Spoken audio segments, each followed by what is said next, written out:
Hello friends, स्वागत है आपका अपने चैनल ट्रिक ईआर में। आज हम डिस्कस करेंगे राजस्थान की जियोग्राफी के जो महत्वपूर्ण प्रश्न है या जो प्रीवियस ईयर एग्जाम में आए हुए प्रश्न है और अपने आने वाली एग्जाम के लिए बहुत ही महत्वपूर्ण है उनके बारे में। तो चलिए डिस्कशन स्टार्ट करते हैं। सबसे पहला प्रश्न कि राजस्थान प्रांत के लिए सर्वप्रथम राजपूताना शब्द का प्रयोग किसने किया था और कौन से वर्ष में किया था। यह जो राजपूताना शब्द का प्रयोग किया गया था वह जॉर्ज थॉमस के द्वारा 1800 ईस्वी में किया गया था और जॉर्ज थॉमस के ऊपर एक बुक लिखी गई थी विलियम फ्रैंकलिन के द्वारा 1805 ईस्वी में। उसमें बताया गया था कि 1800 ईस्वी में जॉर्ज थॉमस ने ग्वालियर के पश्चिम में स्थित स्टेट थे या उस समय जो स्टेट या राज्य थे उनके लिए राजपूताना शब्द का प्रयोग किया गया था। कौन से शब्द का? राजपूताना शब्द का प्रयोग किया गया था। तो इसका जो आंसर है वो क्या हो जाएगा? जॉर्ज थॉमस के द्वारा हो जाएगा। ये जो जॉर्ज थॉमस था यह राजस्थान में सर्वप्रथम शेखावाटी क्षेत्र में आया था और इसकी जो मृत्यु वो बीकानेर में हुई थी। कहाँ हुई थी? बीकानेर में। Military memoirs of George Thomas पुस्तक के रचयिता कौन है? यह बुक लिखी गई थी विलियम फ्रैंकलिन के द्वारा और यह बुक विलियम फ्रैंकलिन के द्वारा लिखी गई थी कौन से सन में? 1805 ईस्वी में। और इसी बुक में विलियम फ्रैंकलिन ने बताया था कि जॉर्ज थॉमस ने 1800 ईस्वी में राजस्थान के लिए राजपूताना शब्द का प्रयोग किया था। ठीक है, मैं आपको बुक दिखाता हूँ। ये वाली बुक है जो कि विलियम फ्रैंकलिन के द्वारा लिखी गई है। विलियम फ्रैंकलिन के द्वारा। इसका जो नाम है military memoirs of mister George Thomas है और इसके जो रचयिता है वो है विलियम फ्रैंकलिन। ठीक है, तो इसका जो अपना आंसर है वो हो जाएगा विलियम फ्रैंकलिन। अब निम्न में से कौन सी रेखा राजस्थान के मध्य से गुजरती है या राजस्थान में से गुजरती है? अब जो राजस्थान का अपन विस्तार देखते हैं, जो अक्षांशीय विस्तार है राजस्थान का वो 23 डिग्री 3 मिनट से लेके, ठीक है, 30 डिग्री और 12 मिनट तक है। ठीक है, तो यानी इसके बीच में जो भी अक्षांशीय रेखा है वो राजस्थान से गुजरेगी और 69.30 और 78.17 है ना। इसके बीच में जो भी देशांतरीय रेखा आएगी यानी यह पूर्वी गोलार्ध में है और यहाँ अपन अक्षांश है वो उत्तरी गोलार्ध में है। ठीक है, तो उत्तरी में जो देखो कर्क रेखा है वो 23.5 डिग्री है ना, 23.5 डिग्री उत्तरी अक्षांश रेखा कहलाती है। कौन सी रेखा? कर्क रेखा। और 70 डिग्री पूर्वी देशांतर रेखा, 70 डिग्री पूर्वी देशांतर रेखा है वो 69.30 से 78.17 के बीच में आएगी। ठीक है, तो ये दोनों रेखाएं है वो इसके बीच में आ रही है। कौन कौन सी? बी और सी वाली। तो ये दोनों राजस्थान में से होके गुजरेंगी। अब ये जो कर्क रेखा है वो राजस्थान में कहाँ से होके गुजरती है? यह डूंगरपुर और बांसवाड़ा में से होके गुजरती है। इधर से डूंगरपुर और बांसवाड़ा, डूंगरपुर के तो यह एकदम से नीचे से गुजरती है और बांसवाड़ा के यह मध्य से गुजरती है। ये यहाँ से गुजरती है 23.5 वाली है ना, तो बांसवाड़ा के मध्य से गुजरती है और डूंगरपुर के साउथ से यानी दक्षिणी पार्ट या नीचे से गुजरती है। तो इसका जो आंसर है वो क्या हो जाएगा? इसका जो आंसर है वो हो जाएगा बी और सी दोनों। ठीक है, बी और सी इसके दोनों आंसर हो जाएंगे क्योंकि कर्क रेखा 23.5 डिग्री उत्तरी रेखा है वह राजस्थान से गुजरती है और 70 डिग्री पूर्वी देशांतर रेखा भी राजस्थान से गुजरती है। अगला प्रश्न, बालू का मुक्त मरुस्थलीय क्षेत्र। बालू का मुक्त और एक होता है बालू का युक्त। बालू का मुक्त का मतलब वो रेगिस्तान तो है, मरुस्थल तो है, वहां पे वनस्पति नहीं पाई जाती लेकिन वहां बालू नहीं पाई जाती है। वहां पे क्या? परतदार चट्टानें पाई जाती है, परतदार चट्टानें।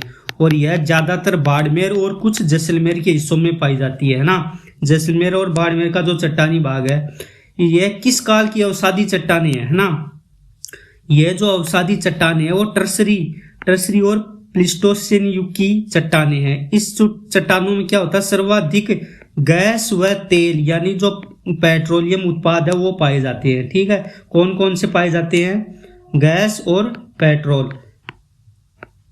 और इनमें जो ट्रसरी काल की ये चट्टानें हैं इनमें जुरासिक काल के अवशेष पाए जाते हैं। जुरासिक काल के अवशेष। अब ये जो अवशेष है उसी जुरासिक काल के अवशेष के लिए fossil park, Akalwood fossil park Akalwood fossil park, जो कहाँ है, जैसलमेर में, कहाँ पे, अक्कल गांव में, है ना, वहां पे एक संग्रहालय बनाया गया है, जुरासिक काल के वहां पे अवशेष मिले हैं, ठीक है। तो उसके लिए कौन सा संग्रहालय बनाया गया, अक्कलवुड फॉसिल पार्क बनाया गया।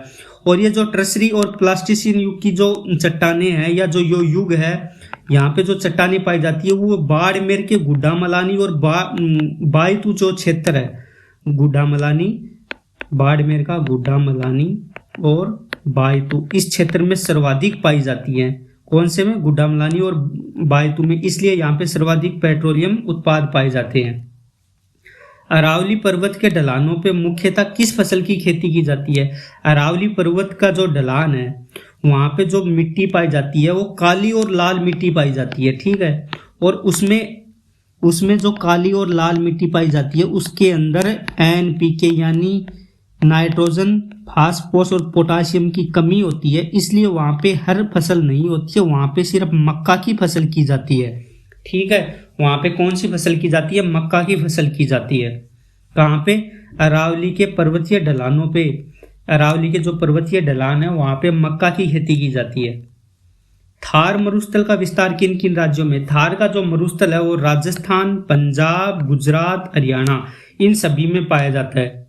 भारत में 2,09,000 में से 1,75,000 वर्ग किलोमीटर है वो राजस्थान में पाया जाता है। बाकी जो बचा ये जो है 4/5 भाग, यानी जो टोटल मरुस्थल है भारत का वो 4/5 भाग है वो राजस्थान में पाया जाता है। बाकी जो 1/5 भाग है वो गुजरात, पंजाब, हरियाणा, इन तीनों राज्यों में मिला करके पाया जाता है। तो भारत में जो पाए जाने वाले जिले हैं वो मैं आपको मैप में दिखाता हूँ, ठीक है। ये जो जिले हैं, एक तो सॉरी जिले नहीं, स्टेट, ये गुजरात का कुछ थोड़ा सा भाग जहाँ पे रण ऑफ कच्छ है, ठीक है, यानी कच्छ का रण। यहाँ राजस्थान, अपने जो राजस्थान का जो पश्चिमी भाग है वो हरियाणा और पंजाब, यानी 1 2 3 4 ये जो स्टेट है यहाँ पे अपना जो मरुस्थल पाया जाता है। यहाँ से फिर ये पाकिस्तान में चला जाता है जहाँ पे इसका नाम चोलिस्तान है, ठीक है। तो जो अपना जो इसका आंसर है वो क्या हो जाएगा, इसका आंसर हो जाएगा इन सभी में पाया जाता है, ठीक है। राजस्थान में भी पाया जाता है, गुजरात में भी पाया जाता है, पंजाब में भी पाया जाता है और हरियाणा में भी पाया जाता है। अब राजस्थान जिले में 21 जून को क्या होता है, उत्तरायण होता है, सूर्य, है ना। उस टाइम पे भूमध्य रेखा पे अपना सूर्य चमकता सीधा, है ना। भूमध्य रेखा कौन सी है, 0 डिग्री वाली रेखा है ना। अब 0 डिग्री वाली रेखा है, अब ये 21 जून को सूर्य की किरणें सीधी या लंबवत कहाँ पे पड़ती है, सीधी पड़ती है बांसवाड़ा में, ठीक है। और सबसे जो तिरछी पड़ती है, क्योंकि यहाँ पे अपनी जो मकर रेखा है ना, मकर रेखा है वो कहाँ से गुजरती है, मकर रेखा गुजरती है बांसवाड़ा से, है ना। ये वाला दो मैप में देखिए आप, ये जो बांसवाड़ा है यहाँ से गुजरती है। तो सबसे जो सीधा या लंबवत जो पड़ता है सूर्य की किरण, मान लो जैसे सूर्य यहाँ हो, है ना, तो जो सबसे सीधी किरणें पड़ेंगी वो बांसवाड़ा में पड़ेंगी और जो सबसे जो तिरछी किरणें पड़ेंगी वो गंगानगर में पड़ेंगी, ठीक है। सबसे तिरछी वाली किरणें पड़ेंगी गंगानगर में और सबसे सीधी किरणें या लंबवत किरणें पड़ेंगी बांसवाड़ा में। तो अपना जो ये प्रश्न था, है ना, इसका जो आंसर है क्या, वो हो जाएगा बांसवाड़ा हो जाएगा इसका आंसर, है ना। तो इसका जो आंसर है वो है बांसवाड़ा। अब नेहड़ भाग कौन से जिले में स्थित है, नेहड़ क्या है, नेहड़ जैसे कच्छ का रण है ना, कच्छ का रण ऑफ कच्छ, यानी ये गुजरात में पाया जाता है ना। गुजरात में क्या पाया जाता है, कच्छ का रण पाया जाता है। अब उसका जो भाग है कच्छ के रण का जो भाग है राजस्थान में नेहड़ कहलाता है ना।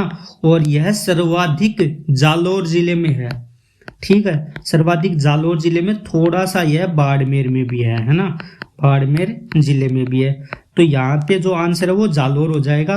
अब इस जो नेहड़ में क्या है कि वहां पे जो कच्छ के रण है उसका कुछ पार्ट है राजस्थान में, उसको नेहड़ बोलते हैं। इसके अंदर लूनी नदी आके गिरती है और यहाँ का पानी है वो खारापन से भरा हुआ है, ठीक है।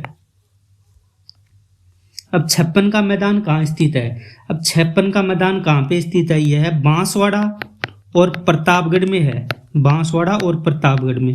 अब बांसवाड़ा और प्रतापगढ़ अपने मैप में कहाँ पड़ते हैं, ये जैसे राजस्थान का मैप है ना, ये राजस्थान का मैप है, जैसे ये साउथ हो गया यानी ये दक्षिण हो गया यहाँ पे अपने दक्षिण हो गया। अब यहाँ पे जैसे मैं मैप में आपको दिखाऊं, यहाँ पे क्या है, बांसवाड़ा है, और बांसवाड़ा क्या है, राजस्थान के दक्षिण में है।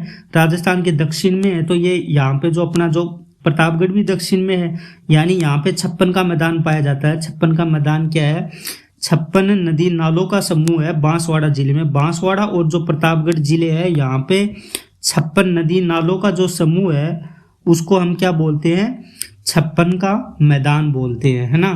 तो इसका जो आंसर है वो क्या हो जाएगा, दक्षिणी राजस्थान में, है ना। इसका जो आंसर है वो क्या हो जाएगा, दक्षिणी राजस्थान में क्या पाया जाता है, 56 का मैदान पाया जाता है। तो इसका जो आंसर है वो दक्षिण में हो गया। अब मुलायम लवण की परत युक्त पलाया को क्या कहते हैं, तो सबसे पहले अपन समझते हैं कि पलाया क्या है। पलाया रेगिस्तान में दो अपर्दन के कारण क्या होता है, या यहाँ पे जो मरुस्थल में, जैसे ये मरुस्थल है, यहाँ पे टिब्बे बने, है ना। अब इनके बीच में क्या हुआ, इनके बीच में पानी का जमाव हुआ। अब ये पानी थोड़े दिन बाद क्या हो जाएगा, सूख जाएगा, है ना। ये पानी सूख जाए तो सूखने के बाद एक लवण की परत बनेगी, है ना। अब जो लवण की परत बनेगी, जो मुलायम लवण की परत होगी ना, उसको हम बोलते हैं सेलिनास। क्या बोलते हैं, सेलिनास। यानी जो पलाया हुआ, पलाया क्या झील होती है, दो जो मिट्टी के जो उभरे हुए भाग है उनके बीच में पानी इकट्ठा होता है, उसको बोलते हैं पलाया। अब जब ये पलाया सूख जाती है, यहाँ पे वाष्पोत्सर्जन हो जाएगा, ठीक है। वाष्पोत्सर्जन होने के बाद में यहाँ पे जो अपने एक ऐसी बनेगी, है ना, ये जो आपको मैप में दिख रही है ये वाली, है ना, ये मुलायम लवण की परत होगी। और इस मुलायम लवण की परत को क्या बोलते हैं, सेलिनास। इस वाली को क्या बोलते हैं, सेलिनास। जो इसका आंसर है वो क्या हो जाएगा, सेलिनास हो जाएगा। अब थार मरुस्थल में बालू का स्तूपों की कतार के मध्य निचली भूमि जो वर्षा जल से युक्त होती है उसको क्या कहते हैं। यानी अपन ने अभी अभी पीछे वाले प्रश्न में डिस्कस किया है ना। जैसे ही पलाया है, अब पलाया जैसे ही सूखेगी, अब पलाया सूखने के बाद क्या होगा, वहां पे एक जैसे पूरा पानी जैसे वहां पे वाष्पोत्सर्जन हो गया, है ना। अब वहां पे जैसे ये वाली परत है, ये तो जमीन है, ये वाली जमीन है, और इसके नीचे क्या थोड़ी थोड़ी नमी रहती है ना। और वो क्या होती है, उपजाऊ होती है, उसमें क्या कर सकते हैं, उसमें अपन खेती कर सकते हैं, है ना, उसमें खेती कर सकते हैं। इसलिए उस भूमि को क्या बोलते हैं, मरहो बोलते हैं, और वह बहुत ही उपजाऊ होती है, इसलिए उसको क्या बोलेंगे। यानी बालू का स्तूपों की कतार के मध्य जो निचली भूमि है वो वर्षा जल से युक्त होती है, यानी वहां में नमी होती है ना, और उसको क्या बोलते हैं, मरहो बोलते हैं। क्षेत्रफल की दृष्टि से राजस्थान का सबसे बड़ा और सबसे छोटा जिला कौन सा है। राजस्थान में सबसे बड़ा जो जिला है वो जैसलमेर है, और सबसे छोटा जिला है वो धौलपुर है, ठीक है। सबसे बड़ा जिला क्या है, जैसलमेर, और सबसे बड़ा जिला है, सबसे छोटा जिला है धौलपुर। तो इसका जो आंसर है जैसलमेर धौलपुर हो जाएगा। अब अरावली पर्वतमाला की किससे तुलना की जाती है। अरावली पर्वतमाला की जो तुलना है वो अमेरिका की एक पर्वतमाला है, अल्पेशियन, अमेरिका की पर्वतमाला अल्पेशियन, उससे तुलना की जाती है। यह भी अमेरिका की है और बहुत ही पुरानी है। अब जो अरावली पर्वतमाला है वो प्री कैम्ब्रियन काल की पर्वतमाला है, प्री कैम्ब्रियन काल की, है ना। अब यह जो है वो परतदार है और वलित है, वलित पर्वतमाला। यानी वलित पर्वतमाला वो होती है जैसे अभिसारी गति हुई, है ना, दो परतों की भूमि की, अपने जो क्रस्ट है उसकी दो जो गति होती है अभिसारी गति, यानी एक परत इधर खिसकती है और दूसरी परत इधर खिसकती है, यानी एक दूसरे के विपरीत, एक इधर तो दूसरी इधर। इस गति से जो भी आकृति बनेगी उसको बोलते हैं वलित। यानी जैसे कोई रस्सी है, उसको एक साइड से इधर से बल लगाए इस साइड, और एक जना इधर से लगाए, तो उसमें क्या बल पड़ जाते हैं ना, उसमें क्या पड़ जाते हैं, बलिया वलन पड़ जाते हैं। तो वह अरावली पर्वतमाला भी क्या है, वैसी ही वलित पर्वतमाला है ना। और इसकी जो तुलना है वो अल्पेशियन पर्वतमाला से की जाती है। अल्पेशियन पर्वतमाला कहाँ की है, ये अमेरिका की पर्वतमाला है। अब राजस्थान में जो खारे पानी की झीलें हैं वो किसका अवशेष हैं। अब जो राजस्थान में जो भी खारे पानी की झीलें हैं, है ना, वो सब की सब है ना टेथी सागर की झीलें हैं, है ना। अब जैसे अपना जो मरुस्थल और पूर्वी मैदान, ये भी टेथी सागर के ही अवशेष है ना। कौन कौन से? मरुस्थलीय भाग जो राजस्थान का है और जो पूर्वी मैदान है वो सब किसके भाग हैं? टेथी सागर के हैं। और जो खारे पानी की झीलें जैसे सांबर हो गई, डीडवाना हो गई, कुचामन हो गई, है ना, ये सब की सब क्या है? ये टेथी सागर के अवशेष है।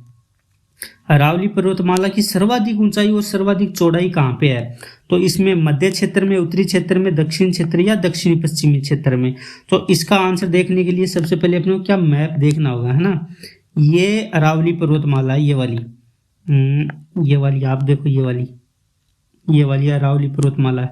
अब आपको दिख रही होगी ये जो क्षेत्र है वो सबसे चौड़ा क्षेत्र है ना, सबसे चौड़ा क्षेत्र ये है। और सबसे जो कम चौड़ा है यानी जो गहरा है क्षेत्र वो ये बीच वाला है, सबसे छोटा। और सबसे बड़ा क्षेत्र है ये वाला, है ना। अब ये कौन सा है? ये दक्षिणी भाग है अरावली का ये दक्षिणी भाग है। इधर अपने जो सिरोही है, सिरोही भी यहीं पड़ता है ना, सिरोही भी यहीं पड़ता है। तो क्या है, सबसे ऊंची चोटी भी सिरोही में है और यहाँ पे जो सबसे ज्यादा डिस्टेंस है यानी जो सबसे ज्यादा चौड़ी है वो भी यहीं पे है। तो इसका जो आंसर है वह क्या हो जाएगा? इसका जो आंसर है वो हो जाएगा दक्षिणी भाग है जो अरावली का, है ना। अरावली का जो दक्षिणी भाग है वो हो जाएगा इसका आंसर, जैसे ये वाला दक्षिणी भाग। अब राजस्थान के सर्वाधिक निकट स्थित बंदरगाह कौन सा है? अपने जो राजस्थान का जो सबसे निकट बंदरगाह है वो गुजरात का कांडला बंदरगाह है, ठीक है, गुजरात का कांडला बंदरगाह। क्योंकि अपने जो समुद्र राजस्थान में है नहीं, समुद्र कहाँ है? गुजरात में है ना। तो यहाँ पे गुजरात में क्या कांडला बंदरगाह है, ये सब साउथ में है ना। तो ये तो बहुत दूर है अपने से, राजस्थान से। ये जो कांडला बंदरगाह है वो सबसे पास में है राजस्थान के।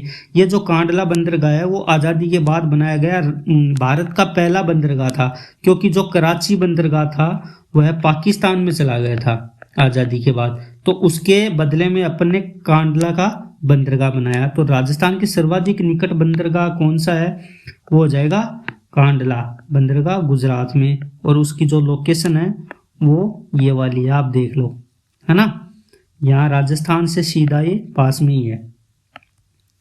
अब 12 जिले में जो घोड़े के नाल की आकार की पहाड़ियां है ना वो कहाँ है? घोड़े की नाल की आकृति यानी घोड़े के जो पैर के जो खुर होते हैं ना उसमें ऐसे आकार की जो पहाड़ियां हैं वो रामगढ़ में है। कहाँ पे? 12 जिले में, ठीक है, 12 जिले के रामगढ़ में है। तो इसका जो आंसर है वो क्या हो जाएगा? रामगढ़ के निकट। अब प्रतापगढ़ के आसपास का भूभाग स्थानीय रूप से क्या बोलते हैं? उसको बोलते हैं कांठल, है ना। कांठल को क्या है? यह है एक कांठा प्लस अल, यानी इसका मतलब होता किनारा, है ना। कांठ का मतलब होता किनारा और अल का मतलब होता आच्छादित, है ना, यानी किनारे से आच्छादित। यानी जो माही नदी है ना उसके आसपास का क्षेत्र है ये। कौन सा? प्रतापगढ़ के आसपास का क्षेत्र, इसलिए उसको क्या बोलते हैं? कांठल बोलते हैं स्थानीय भाषा में। राजस्थान की सबसे कम सीमा कौन से राज्य से लगती है? राजस्थान की सबसे कम सीमा लगती है पंजाब से और सबसे ज्यादा लगती है एमपी से। यह लगती है 89 किलोमीटर पंजाब से, सिर्फ और सिर्फ कितनी लगती है? 89 किलोमीटर। यहाँ पे आप देखोगे जैसे ये हनुमानगढ़ जिला है, ये वाला हनुमानगढ़ जिला है, इसकी थोड़ी सी सीमा लगती है और थोड़ी सी पंजाब की। इसके अलावा किसी भी जिले की पंजाब से सीमा नहीं लगती है, इसलिए यहाँ पे जो आंसर है वो क्या हो जाएगा? पंजाब हो जाएगा। यानी जो सबसे कम सीमा है 89 किलोमीटर वो लगती है पंजाब से। हर्ष की पहाड़ियाँ किस जिले में स्थित है? हर्ष की पहाड़ियाँ सीकर जिले में स्थित है ना, सीकर जिले में। और यहीं पे रघुनाथगढ़ की चोटी भी स्थित है सीकर जिले में, जो कि जो पूर्वी जो अरावली है उसकी उत्तरी पूर्वी अरावली की सबसे ऊंची चोटी है। कौन सी? रघुनाथगढ़, ठीक है। और इसका जो आंसर हो जाएगा हर्ष की पहाड़ियाँ कहाँ है? हर्ष की पहाड़ियाँ सीकर जिले में स्थित है। यह था आज का डिस्कशन। यदि डिस्कशन अच्छा लगा हो तो चैनल को सब्सक्राइब